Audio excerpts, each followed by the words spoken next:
கருத்தரிப்பதில் பிரச்சனையா? நோவா IVF இன் இந்த festive சீசனை பயன்படுத்தி ரூபாய் 15,000 வரை ஸ்பெஷல் ஆஃபராக பெற்றிடுங்கள். லலிதகுமாரிமா அப்படியே கடந்துட்டீங்க நீங்க. எங்க வீட்டில் எல்லாரும் என் கூட அப்போ எல்லாரும் க்ளோஸாக தான் இருந்தாங்க. இப்போ சில காரணங்கள் சில பேர் பேசாமல் இருக்கிறாங்க.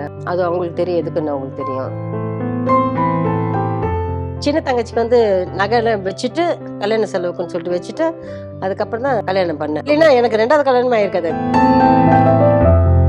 இப்போ நான் கல்யாணம் பண்ண புதுசில் சண்டை போட்டு போயிடுவேன், அம்மா வீட்டுக்கு போயிடுவேன், நகையெல்லாம் எடுத்துட்டு போயிடுவேன். எங்க வீட்டுக்கார அப்படியே மூஞ்சியெல்லாம் ஒரு மாதிரி வந்துட்டு பொண்டாட்டி ஊருக்கு போயிட்டா. ஒரு 1 லட்சத்துல இருந்து ஆரம்பிப்பாரு, 10 லட்சம் கோடி வரைக்கும் போகும். ஒரு 3 நாள் போயிட்டு வாங்க, என்னை விட்டுட்டு போயிட்டு வாங்க. 2 நாளுக்கு அப்புறம் மெல்லமா வந்து வீட்டுக்கிட்ட வந்து நிற்பாரு. தப்பாயிடுச்சு சென்னைக்கு வந்துருவாரு. தலைக்கு மேல வாழ்ந்துட்டாங்க பசங்க. இப்ப அவங்களுக்கு கல்யாணம் பண்ணி கொடுத்தாங்கன்னா அடுத்த வருஷம் நான் பாட்டி. பட் இப்போ வந்து என்ன வந்து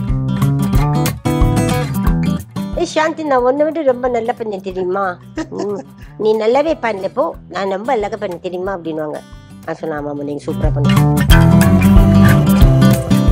ஒருவேளை சாப்பாட்டுக்கு கஷ்டப்பட்டுருக்கேன். அந்த என் பசங்களை தெரியக்கூடாதுன்னு ப்ராப்பர்ட்டிஸ் வித்து, ஒரு 2-3 ப்ராப்பர்ட்டிஸ் வித்து மேக்கப் போட்டுட்டு இருக்கேன். மேக்கப் பண்ண சொல்றாரு, இந்த மாதிரி அவங்க இறந்து போயிட்டாங்க அப்படின்னு. நான் வெளியே சொல்ல முடியாது, பட் இறந்து போனதுக்கு அப்புறம் சொன்னா நல்லா இருக்காது. சிரித்த மாதிரி ஒரு ஆளுக்கு ஒரு நல்ல புருஷன் கிடச்சி நல்ல குழந்தை குட்டி நல்லா இருந்தாங்கன்னா பாவம் அவங்களுக்கு லைஃப். வீட்டுல முதல் பிள்ளையா பிறக்கிறதுன்றது நீங்க சுமையா பாக்குறீங்களா இல்ல அது ஒரு வரமா? அது நான் 3வது பொண்ணு. 3வது பிள்ளையா நீங்க? அப்ப உங்களுக்கு அக்கா இருக்காங்கல்ல, ஆனா குடும்ப சூழல் உங்க சுமை உங்க மேல விழுந்து நீங்க. எங்க அக்கா லவ் பண்ணி ஓடி போயிடுச்சு, அதனால என் கையில கொடுத்துட்டு போயிட்டா. அப்ப நீங்க தான் கிட்டத்தட்ட 3வது பிள்ளையா இருக்கும்போது. ஆனா முதல் எங்க அக்கா தான் சொல்லுவேன் சாந்தியால். ஏன்னா அக்கா வந்து லவ் பண்ணது எனக்கு தெரியும், பட் ஆளை பார்த்தது இல்லை. சொன்ன அந்த மாதிரி லவ் பண்ணுறேன்னு சொல்லி சொன்னா. ஆக்சுவலி அவளுக்கு தான் வந்தது ஆஃபர்ஸ் எல்லாம். பாலச்சந்தர் சார் கிட்ட இருந்து வந்தது ஆஃபர். அப்போ அந்த அம்மா லவ்ல இருந்தாங்க. ஸோ பண்ண மாட்டேன்ட்டா. இல்லைன்னா நான் 9th ஸ்டாண்டர்ட் படிக்கும்போது ஃபீல்டுக்கு வந்துட்டேன். ஆக்சுவலி 9th ஸ்டாண்டர்ட் படிச்சுட்டு இருக்கும்போது வந்தேன். அக்கா போனதால நான் ஃபேமிலி எடுத்ததுல அப்படி பார்த்தா வந்து நான் தான் வீட்டுக்கு பெரிய பொண்ணு மாதிரி பண்ணது. அக்கா பண்ண வேலை. அந்த சினிமால வந்து பாப்புலர் ஆனது அப்புறமா வறுமை ஒழிஞ்சிருச்சா கம்ப்ளீட்டா? நீங்க நினைச்சீங்க? கண்டிப்பா எல்லாருக்கும் 3 கல்யாணம் பண்ணி வச்சு நான் என்ன கல்யாணம் பண்ணும்போது 2 பேரும் கல்யாணம் ஆகல. கடைசி தங்கச்சிக்கும் தம்பிக்கும், கடைசி தம்பி ஜெயவர்மான் படங்கள் அழகிய படங்கள் பார்த்தோம். இப்போ கூட விக்ரம்ல கூட வந்திருந்தாருல அவரு. விக்ரம்ல கொஞ்சம் சீன்ஸ் எல்லாம் கட் பண்ணிட்டாங்க. நான் அதுக்கப்புறம் போட்டதுல இருக்கு, தியேட்டர்ல கட் பண்ணிட்டாங்க. ஓகே. ஆமா, கொஞ்சம் சீன்ஸ் எல்லாம் கட் பண்ணிட்டாங்க. அது கொஞ்சம் கமல் மாதிரி இருப்பார், கமல்ஹாசன் மாதிரி பண்ணுவார் அவரு. பயங்கர ஃபேன் கமல்ஹாசன். ஆமா, பயங்கர ஃபேன் அவரு. நீங்க வெறும் ஷூட்ல வந்திருக்காரு, அந்த டைம்ல வந்து பாத்துருக்காரு அப்படி? எங்க வீட்டுல வந்து யாரும் வந்து பார்த்தது இல்ல. ஷூட்ல அப்படிதான் நீங்க சொல்லிட்டு இருந்தீங்க. சரி, உங்க கடைசி அவங்க தம்பிக்கு தங்கச்சி மட்டும் கல்யாணம் ஆகல. ஸோ அப்போ கூட நான் என்ன பண்ணேன்னா 2 பேர் பேர்லேயும் ஒரு கிரவுண்ட் வாங்கி போட்டேன். அப்போ வந்து சின்ன பசங்க அவங்க. ஒரு கிரவுண்டு எனக்கு லத்தாக்கும் தம்பி தங்கச்சிக்கும் கிட்டத்தட்ட 13 வருஷமும் 15 வருஷமும் டிஃப்ரென்ஸு. அதுக்கப்புறம் பிறந்த பசங்க 2 பேரும் சின்ன வயசு படிச்சுட்டு இருந்தாங்க. அதனால அவங்க 2 பேருக்கும் ஒரு கிரவுண்டு வாங்கி வச்சுட்டு அதுக்கப்புறம் தான் கல்யாணம் பண்ணேன். சின்ன தங்கச்சிக்கு வந்து நகையெல்லாம் வச்சுட்டு அந்த கிரவுண்டு வந்து கல்யாண செலவுக்குன்னு சொல்லிட்டு வச்சுட்டு அதுக்கப்புறம் தான் கல்யாணம் பண்ணேன். செட்டில் பண்ணிட்டு தான் கல்யாணம் பண்ணேன். உங்களோட ஃபேமிலி இல்லைன்னா எனக்கு 2வது கல்யாணம் ஆயிருக்காது. ஆக்சுவலி கல்யாணம் லவ் பண்ண ஃபர்ஸ்ட் இயரே முடிஞ்சு போச்சு, செகண்ட் இயர் முடிஞ்சு போச்சு.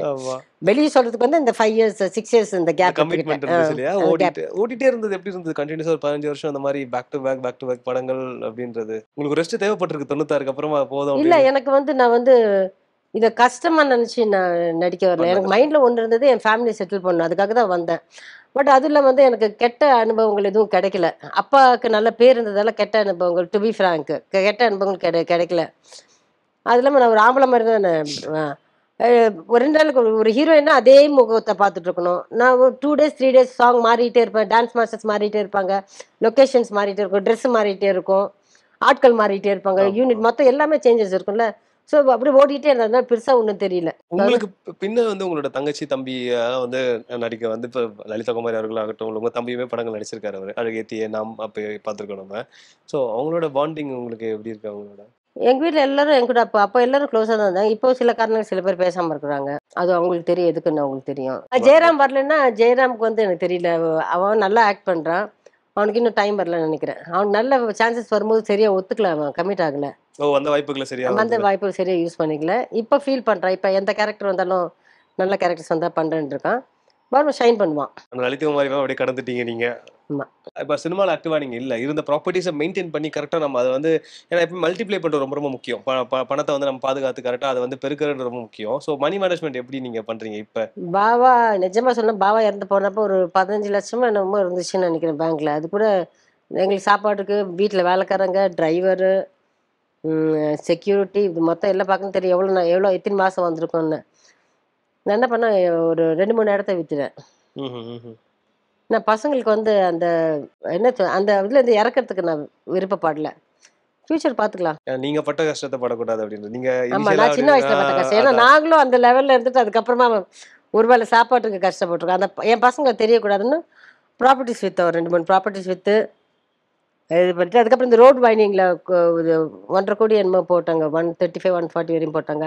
அப்புறம் திருப்பி ஒரு லேண்டை விற்று பேங்க்கில் போட்டுட்டேன். எனக்கு மாதம் இவ்வளோ இருந்துச்சுன்னா எனக்கு வந்து எனக்கு என்ன இப்போ வேலைக்காரங்க, டிரைவரு, என் பசங்க செலவு, வீட்டு பெருசாக சாப்பாடுக்கு பெருசாக ஒன்றும் ஆகாது. பேங்க்கில் போட்டு இது பண்ணதால டெபாசிட் பண்ணி வச்சதால அந்த காசு வரல. அதை வச்சுட்டு மேனேஜ் பண்றது. மேனேஜ் பண்ண யார்கிட்டயும் இப்போ கையேந்திர நிலைமையில இல்லை. நாங்கள் we are happy. சூப்பர். சமைக்கிறது அப்படின்னா பசங்க அப்படி விருப்பப்பட்டு சாப்பிட்றது இது அம்மாவோட சமையல. ஐயோ, நீங்கள் வேறு எப்படி தான் டெய்லி ஆர்டர் பண்ணி சொன்னால் ஒரு வாட்டி கோவத்தில் சமையல் பண்ணாமல் விட்டுருவேன். ஓகே. விட்டு மெல்லமாக வந்து கெஞ்சுவாங்க. அப்புறம் இப்போ சொன்ன இந்த லேண்டு அந்த இது விட்டுட்டேன்னு ஒரு நாள் போயிட்டு ஈவினிங் ஃப்ளைட்டுக்கு வந்துடலான்னு தான் போவோம். ஒரு நாள் முடியலன்னு வச்சுக்கோங்களேன், நெக்ஸ்ட் டே ஃப்ளைட்டுக்கு வருவோம். ஒரு 3 நாள் இருந்துட்டு வச்சுக்கோங்களேன், 2 நாள் பார்ப்பாங்க. ஒரு நாள் பார்ப்பாங்க, 2வது நாள் சாயங்காலமே போனோம். அம்மா ஏன் சொன்னோம், என்ன பண்ணுறீங்க? சின்னவன் தான் பண்ணுவான். எப்போ வரீங்க? நான் ஓப்பன் டிக்கெட் போட்டு இப்போ வந்து கன்ஃபார்ம் இதுதான். ஓப்பன் டிக்கெட் போட்டு போயிட்டுன்னு வச்சுக்கோங்களேன், டிக்கெட் எப்போ போடணும்? டிக்கெட் எப்போ போடணும்? அம்மா நைட் போட்டுட்டுமா, ஃப்ளைட்டுக்கு போட்டுட்டுமா அப்படிங்க. டே ஒரு நாள் இருந்துட்டு வரணும். சரி 4 நாளைக்கு போட்டுட்டுமாம்மா அப்படின்னு. 3 நாள் தான். 4வது நாள் தாங்க மாட்டாங்க. அம்மா சாப்பாடு சரியில்லைப்பா, வந்து சமையல் பண்ணி போடுமா. நானும் பசங்களை விட்டு 2 நாள் 3 நாள் ஓகே மேக்ஸிமம் அவ்வளோதான். அதுக்கு மேலே இருக்க முடியாது. அதுக்கே வந்து ஒரு நீங்கள் ஏர்போர்ட் போகிறதுக்குள்ள ஒரு 10 ஃபோன் பண்ணிவிடுவேன். ஃப்ளைட்டில் ஏற முன்னாடி அவங்ககிட்ட தான் ஒரு வச்சு உடனே ஃபோன். அம்மா இப்போ தான் நம்ம பேசினேன். இல்லை என்ன பண்ணுறீங்க, சாப்பிட்டு முடிச்சிட்டிங்களா, இப்படி தான் கேட்டுட்டு பயங்கர லொல்லு பண்ணுவேன். ஒரு விதத்தில் அவங்களுக்கு சந்தோஷம், அம்மா லொல்லு இல்லாமல் இருக்குன்னு. ஒரு 2 நாள் என்ஜாய் பண்ணுவாங்க. அப்புறம் அவங்களுக்கு ஞாபகம் தான். சேம் எங்கள் வீட்டுக்காரர் அப்படி தான் பண்ணுவார். அப்போல்லாம் கல்யாணம் பண்ண புதுசில் சண்டை போட்டு போயிடுவேன். அம்மா வீட்டுக்கு போயிடுவேன். எப்படி மொத்தம் சூட்கேஸ் கீஸ் நகையெல்லாம் எடுத்துகிட்டு போயிடுவேன். எங்கள் வீட்டுக்காரர் அப்படியே மூஞ்சியெல்லாம் ஒரு மாதிரி வந்துட்டு ஃப்ளைட் ஏர்போர்ட்டுக்கெல்லாம் வந்து ஃப்ளைட் எல்லாம் ஏற்றிட்டு வந்துட்டு பொண்டாட்டி ஊருக்கு போயிட்டா ஃபுல் குஷ். 2 நாள் மொத்தம் ரவுடி எங்கள் வீட்டுக்கு மொத்தம் இருக்கிற எல்லாம் இங்கே தான் இருப்பாங்க, வீட்டில் தான் இருப்பாங்களாம். அந்த 2 நாள் முடிஞ்சோன்னா ஆட்டோமேட்டிக்காக அவருக்கு ஒரு ஞாபகம் வந்துடும். 2 நாளுக்கு அப்புறம் மெல்லமாக வந்து வீட்டுக்கிட்ட வந்து நிற்பார். தப்பாயிடுச்சு சென்னைக்கு வந்துடுவாரு. 2 நாள் அந்த 2 நாள் என்னென்ன என்ஜாய் பண்ணமோ அது வருஷத்துக்கு ஒரு வாட்டி நடக்கும். அது இது எவ்வளவு நாள் அப்படி எவ்வளவு வருஷமா இது நடந்துட்டு இருந்தது சண்டை? அது கல்யாணத்துல இருந்து கடைசியில வந்து நான் எப்போ போகலைன்னா பப்பு மேகாம்ஸ் பிறந்தது, பெரிய பையன் பிறந்தப்போ கூட போயிட்டேன். அப்புறம் 2வது பையனால போக முடியல. ஏன்னா அந்த அப்பப்போ சண்டை வந்துட்டே இருக்கும்ல. பையனை வேற தூக்கிட்டு அவங்களுக்கு ஒரு 2 பேக் இருக்கும், அது பிடிச்சிட்டணும். அப்புறம் என்னோட பேக் ஒன்று எடுத்துடணும், அது கொண்டு போய் நான் போயிட்டு இதில் போடணும். எல்லாம் முடியல, அதனால விட்டுட்டேன். அதனால பாவாவே கெஞ்சுவார், தள்ளி ஒரு 1 லட்சத்துலேருந்து ஆரம்பிப்பார். 10 லட்சம் கோடி வரைக்கும் போகும். ஒரு 3 நாள் போயிட்டு வாங்க, என்னை விட்டுட்டு போயிட்டு வாங்க. சண்டையே போடாம போய் கேப்ஸ் கொடுக்குற போய் சார் ஜாலியாக இருந்துட்டு வாங்க. என்ன நாளாக போக முடியாது, என்னால் போக முடியாது. அது மாதிரியே பசங்க அம்மா போறியம்மா அப்படி ரொம்ப முகத்தெல்லாம் சோகம் வச்சு கேட்பாங்க. ஜாலியாக வந்து ஏர்போர்ட்டில் விட்டு வருவானுங்க. வந்ததுக்கப்புறம் 2 டேஸ் ஃபுல்லாக என்ஜாய் பண்ணுவானுங்க. ஏன்னா என்ன வேணால் ஆர்டர் பண்ணி சாப்பிட்லாம். நான் இருந்தாலும் ஒரு வேளை தான் ஆர்டர் பண்ண முடியும். 3 டைம்ஸ் ஆர்டர் பண்ணி சாப்பிட்லாம்ல. நல்லா சாப்பிடுவானுங்க. நல்ல ஐஸ்கிரீம் எல்லாம் ஒன்றும் சாப்பிட இந்த ஃபுட்டுக்குள்ள ஜங்க் ஃபுட்டுக்கு மட்டும் கொஞ்சம் இது பண்ணுவேன். ஜாலியாக இருப்பாங்க. அவங்களுக்கு என்னோட வார்த்தை திட்டு கேட்டுக்கிட்டே இருக்கணும். பழகி சுப்ரபாதம் மாதிரி. ஆமாம், சுப்ரபாதம் மாதிரி. எவ்வளோ அசிங்கமாக திட்ட முடியும் அவ்வளோ அசிங்கமாக திட்டுவேன். சின்னவன் தான் நான் பயங்கரமாக திட்டுவாங்க. அது 2 நாள் கேட்கலன்னா அவங்களால இருக்க முடியாது. நான் வந்துட்டு சொல்லுவாங்க, வந்துடுவேன். 80கள் நீங்க சொன்னீங்க. அனுராதா அவர்கள், ஸ்மிதா அவர்கள், நீங்க 3 பேருமே ரொம்ப ரொம்ப பாப்புலர். சொன்னீங்க அனுராதா மேம் அவங்களுடைய பசங்களோட வீட்டில் விட்டுட்டு போவாங்கன்னு சொன்னீங்க. பட் ஸ்மிதாவுக்கும் உங்களுக்குமான பழக்கம் எந்த அளவுக்கு இருந்துச்சு? நான் ஸ்மிதா எடுத்த 3 படத்தில் 2 படம் சொந்த படத்தில் நான் நடிச்சிருக்கேன். என்னோட குழந்தை மாதிரி பார்த்துப்பாங்க. நிஜம் மேம் சொல்கிறேன். எனக்கு டெய்லி ஷூட்டிங் வரும்போது சாக்லேட்ஸ் கொண்டு வந்து கொடுப்பாங்க. ஒரு பேக் ஃபுல்லும் சாக்லேட்ஸ் கொண்டு வந்து கொடுப்பாங்க. ஏன்னா அவங்க படம் வந்து அவங்க ஒரு ஹீரோயின். ஆக்சுவலி என்னோட கூட ஒரு நல்ல கேரக்டர் ஃபுல் ஒரு 15-20 டேஸ் பண்ணேன் அதில். அவங்க தாடிக்கார் தான், அவர் தான் ப்ரொடியூசர். ஆக்சுவலி ஸ்மிதா தான் ப்ரொடியூசரு, தாடிக்கார் தான் மொத்தம் எல்லாம் பார்த்துக்கிறது. அவங்க வந்து திருப்பதியில் இருந்தாங்க. திருப்பதியில் வந்து அப்போ வந்து ஒரே ஒரு ஹோட்டல் தான் இருந்துச்சு, ஸ்டார் ஹோட்டலில் இல்லை, அந்த ஹோட்டலில் இருந்தாங்க. எங்கள் ஷூட்டிங் வந்து தலக்கோணம், 1.5 மணி நேரம் ட்ராவல் பண்ணோம். சரி, நான் வந்து 7 மணி ஷூட்டிங்னு வச்சுக்கோங்களேன். நான் 2 மணிக்கெல்லாம் கிளம்பி அங்கே போகணும். திருப்பதியில் இருந்தேன் நான். போய் எனக்கு அப்போல்லாம் 1 மணி நேரம் 1.5 மணி நேரம் ஃபுல் பாடி மேக்கப் பண்ணணும்ல. ஸோ அதனால் நான் என்ன சொன்னேன், தலக்கோணத்துலேயே நான் இருந்துட்டேன். இருக்கிறேன்னு சொல்லிட்டு அங்கே சின்ன சின்ன ரூம்ஸ் இருக்குது, எல்லாம் வீடுங்க, சின்ன எல்லாம் ஓடு வீடுங்க தான். நமக்கு வந்து ஒரு சின்ன ரூம் கொடுப்பாங்க. நம்ம படுக்கிறதுக்கு மாத்திரம் ஒரு சின்ன அந்த பழைய காலத்து கட்டில் மாதிரி ஒன்று இருக்கும், அவ்வளோதான் இருக்கும், வேறு எதுவும் இருக்காது. எல்லாத்துக்கும் சேர்ந்து ஒரே ஒரு வெளியே பழைய காலத்து வீட்டில் வெளியே இருக்கும் பாத்ரூம், அந்த மாதிரி இருக்கும்.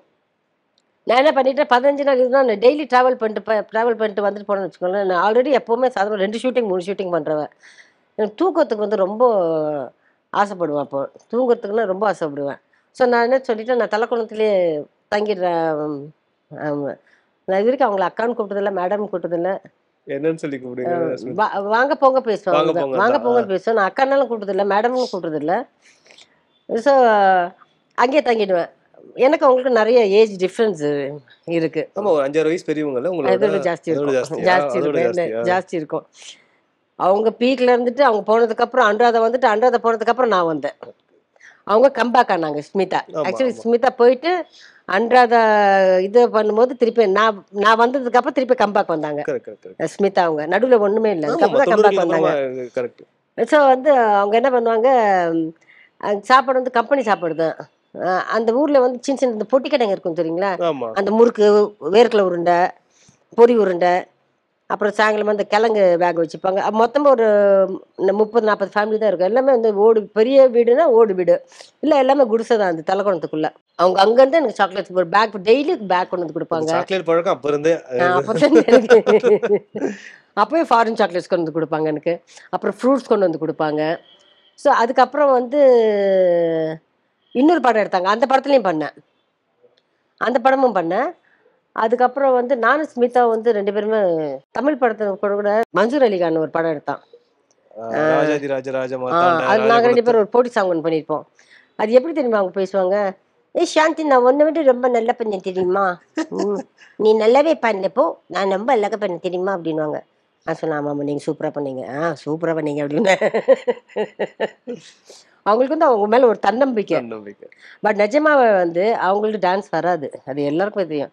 பட் அவங்க நின்னாங்கன்னா அவங்க பக்கத்தில் நம்ம என்னதான் ஆனாலும் இவ்வளோ கூட தெரிய மாட்டோம். அவங்களுக்கு டான்ஸே வரலைன்னாலும் அந்த ட்ரெஸ்ஸு, அந்த வே ஆஃப் கேரிங் அவர் செல்ஃப் இருக்குல்ல, அது நம்மளாம் பக்கத்தில் இல்லைன்னா நம்மளை இப்படி கூட பார்க்க மாட்டாங்க. அவ்வளோதான், அவங்க லெவல் தான். ஆனா நீங்க குவிட் பண்ற அந்த டைம்ல தான் அவங்க இறந்தும் போனாங்க, 96ல. அந்த டைம்ல தான் நான் வந்து அப்போ வந்து பெங்களூர்ல இருந்தேன், ஷூட்டிங்ல இருந்தேன். மேக்கப் போட்டுட்டு இருக்கேன். இப்போ வந்து மேக்கப்னு சொல்றாரு, இந்த மாதிரி அவங்க இறந்து போயிட்டாங்க அப்படின்னு. இறந்து போயிட்டாங்க, எனக்கு நிஜமா நம்பவே முடியல. ஏன்னா அவங்க வந்து நிறைய வெளியே சொல்ல முடியாது. பட் எங்கிட்ட உட்காந்து 1/2 மணி நேரம் 1 மணி நேரம் எல்லாம் பேசுவாங்க. அவங்க சொந்த படமே 2 படம் நான் பண்ணியிருக்கேன். வைசாக்ல பண்ணும்போது நானும் ஸ்மிதா 2 பேர் தான் உட்காந்துட்டு இருப்போம். அப்போ வந்து சொல்லுவாங்க, இந்த மாதிரி நான் இப்போ அவங்க கஷ்டப்படுறது சொல்லியிருக்காங்க, இண்டஸ்ட்ரிக்கு வந்தது சொல்லியிருக்காங்க. அவங்க வந்து அந்த பிகினிங் ஸ்டேஜில் எப்படி இருந்தாங்க, அதுக்கப்புறம் வந்ததுக்கப்புறம் எப்படி ப்ரொடியூசரில் வந்து கெஞ்சினாங்க, அது எல்லாமே ஷேர் பண்ணியிருக்காங்க. இறந்து போனதுக்கப்புறம் சொன்னால் நல்லா இருக்காது. பட் ரொம்ப ரொம்ப தங்கமான குணம். நான் வந்து இந்த லொக்கேஷனில் வந்து இந்த ஆர்டிஸ்ட்கிட்ட எல்லாம் பேசுறதுல இந்த மாதிரி பேசுறது தான். பட் அவங்க வந்து நிஜமாவே உண்மை பேர் தான் பேசுவாங்க. நான் பேசுறது தான் கொஞ்சம் ஆர்டிஃபிஷியலாக தெரியும். பட் இருந்தாலும் நிஜத்தை தான் பேசுவாங்க. ஏன்னா அவங்க உள்ள நடந்ததெல்லாம் அவங்க யாரும் சொல்ல மாட்டாங்க, அதெல்லாம் ஷேர் பண்ணுவாங்க. ரொம்ப தங்கமான குணம். அவங்களுக்கு என்ன ஒரு நல்ல லைஃப். பட் எப்போ நினைப்பேன், நான் இது பண்ணும்போது நினச்சிப்பேன், சிரித்த மாதிரி ஒரு ஆளுக்கு ஒரு நல்ல புருஷன் கிடச்சி, நல்ல குழந்தை குட்டி நல்லா இருந்தாங்கன்னா, என்ன மாதிரி ஆளுங்களுக்கு வந்து இல்லை என்னோட முன்னாடியே நான் நினச்சிருந்துருப்பேன். பாவம் அவங்களுக்கு லைஃப் சாமி அவ்வளோதான். இது சாமியாக போகணுன்னு எழுதி வச்சிருக்க, சாமி ஆகிட்டாங்க, அவ்வளோதான். ஃபைனலாக எனக்கு வந்து லைஃப்ல உங்களுக்கு இழந்தது கிடைச்சதுன்னு அது எதிர்பார்க்குறீங்க நீங்க? இழந்தது சொல்லணும் பாவா, கிடைச்சதுன்னா என் 2 பசங்க. அவர் மூலமா கிடைச்ச 2 பசங்க 2மே அவரோட தான். இழந்தது அவரை தான் இழந்தேன். போச்சு. கிடைச்சதும் அவரால் தான். இன்னொன்று எனக்கு என்னோட பர்சனல் இது கிடைச்சதுன்னா என்னோட புகழ். இல்லை நீங்கள் வந்து இன்னைக்கு வந்து என்னோட இன்டர்வியூ எடுத்துருக்க மாட்டீங்க. 27 வருஷம் கழிச்சும் வர்றீங்கன்னா, என்னதான் ஸ்ரீஹரி பொண்டாட்டியா இருந்தாலும் அந்த பழைய பேக்ரவுண்ட் ஒன்று இருக்குல்ல, அது அது இது பண்ணி தான் வந்திருப்பீங்க. அந்த புகழ் இப்போ இன்னும் ஆதரவு கொடுத்துட்டு இருக்கிற அந்த ஃபேன்ஸு இப்போ இன்னும் நான் வந்து அந்த பேரை வச்சுட்டு இன்னும் அந்த ஞாபகம் வச்சுட்டு இருக்கேன். அந்த ஃபேன்ஸ் இன்னும் இருக்காங்க. அப்புறம் பாவ மூலமாக கிடைச்ச ஃபேன்ஸு இந்த இது அதுதான். இல்ல இன்னைக்குமே டிஸ்கோ சாந்தி அப்படின்னு சொன்னா டக்குன்னு ஒரு பக்கம் இப்போ வந்து பாருங்களேன், இப்போ எனக்கு வந்து 50 வயசு கடந்து போயிட்டேன். இன்னும் கொஞ்சம் ஜாஸ்தியாக தான் ஆயிடுச்சு. 50 வயசு கடந்து போயிட்டேன் அப்படின்னு சொல்லிட்டேன். அப்புறம் வந்து இப்போ பாருங்களேன், இப்போ அப்புறம் இந்த பல்லு போன தாத்தா கூட வருவாங்க. அப்பவே வந்து அந்த இது இருந்தாங்களா ஒரு 40-50 வயசுல இப்பெல்லாம் பல்லு போன தாத்தா. இப்போ அந்த பல்லு போன தாத்தா கூட டிஸ்கோ சாந்தி அது இருக்குது இல்லை, இது இருக்குது இல்லை. அது ஒரு வாட்டி ஏர்போர்ட்டில் பார்க்கும்போது திடீர்னு வந்து பேசும்போதுலாம் எனக்கு நான் ஆக்சுவலாக அந்த இதே மறந்து போயிட்டேன். நான் எப்பவுமே அந்த ஸ்ரீஹரி அது மிஸ்ஸஸ் ஸ்ரீஹரி அதுதான் நான் எப்போ அதுதான் அப்படி இதுவாகி போச்சு. யாராவது வந்து அந்த பேர் சொல்லி கொடுத்தோன்னா ஒரு பக்கம் கோவம் வரும், ஒரு பக்கம் வெக்கமாக இருக்கும், ஒரு பக்கம் வந்து பெருமையாக இருக்கும். பாரு இத்தனை வருஷம் ஆச்சு, 28 வருஷம் ஆச்சு, இன்னும் ஞாபகம் வச்சுட்டு இருக்காங்க. இன்னும் அந்த பாட்டை பழைய பாட்டுங்களை சொல்லுவாங்க. அந்த ராத்திரி எடுத்து பூஜையில் அந்த பாட்டு கண்டிப்பாக சொல்லுவாங்க. அதெல்லாம் நினைக்கும் போது ஒரு பக்கம் கோவம் வரும், ஒரு பக்கம் இது வரும், ஒரு பக்கம் பெருமையா இருக்கும், வெக்கமாவும் இருக்கும். சொல்றீங்க நீங்க வெக்கமா இருக்கும். தலைக்கு மேல வாழ்ந்துட்டாங்க பசங்க. இப்ப அவங்களுக்கு கல்யாணம் பண்ணி கொடுத்தாங்கன்னா அடுத்த வருஷம் நான் பாட்டி, இந்த வருஷம் கல்யாணம் பண்ணி கொடுத்தான்னு வச்சுக்கோங்களேன், ஒரு வருஷம் குழந்தை பார்த்தாங்க நான் பாட்டி ஆயிடுவேன். பட் இப்போ வந்து என்ன வந்து இந்த ஒரு பாட்டியா கூட ஞாபகம் சொல்லும் போது கண்டிப்பா வெக்கமா இருக்குமா இல்லையா? டிஸ்கோ சாந்தி வெக்கப்படுறது இதை பார்த்துக்கோங்க மக்களே. கரெக்டாக ஃபேஸ் டு ஃபேஸ் பேசுறது, எதையும் மனசுல வச்சுக்காம பேசுறது எல்லாம் தெரியும். ரொம்ப ஜாலியா கொண்டு போயிட்டீங்க. எனக்கு ரொம்ப சந்தோஷமா இருந்தது. எனக்கு இல்ல அதுதான் சொல்றேன், அது ரொம்ப முக்கியம் இல்லையா? நடிகை இல்லையே, நடிகை என்னதான் இது மறைக்கிறதுக்கு ஒண்ணு இல்லை. நான் நடிக்கவே இல்லை. என்கிட்ட மறைச்சு என்ன பண்ண போறேன்? இருக்கிறத உங்ககிட்ட நான் ஃப்ராங்கா இப்போ பேட்டின்னு வந்தாவே தியேட்டர்ல ஸ்க்ரீன்ல பார்த்துருப்பாங்க, முகத்துக்கு முகம் பார்த்து பேசல. இதுல போய் சொன்னான்னு வச்சுக்கோங்களேன், திருப்பி அது நடிகையா தானே வரும். ஆஸ் அ பர்சன் வந்து இல்லை, அது வராது இல்லை. ஸோ மறைக்கிறதுக்கு எதுவும் இல்லை சொல்ல போனா. ரொம்ப நன்றி, எல்லாத்தையும் வெளிப்படையா பேசுறீங்க. ஒரு வருடமாக கருத்தரிக்க முயற்சி செய்தும் இன்னும் கருத்தரிக்கவில்லையா? நோவா ஐவிஎஃப் இன் இந்த ஃபெஸ்டிவ் சீசனை பயன்படுத்தி registration, consultant, ultrasound, semen analysis முதலான மொத்த சேவைகளுக்கு ரூபாய் 15,000 வரை ஸ்பெஷல் ஆஃபராக பெற்றிடுங்கள்.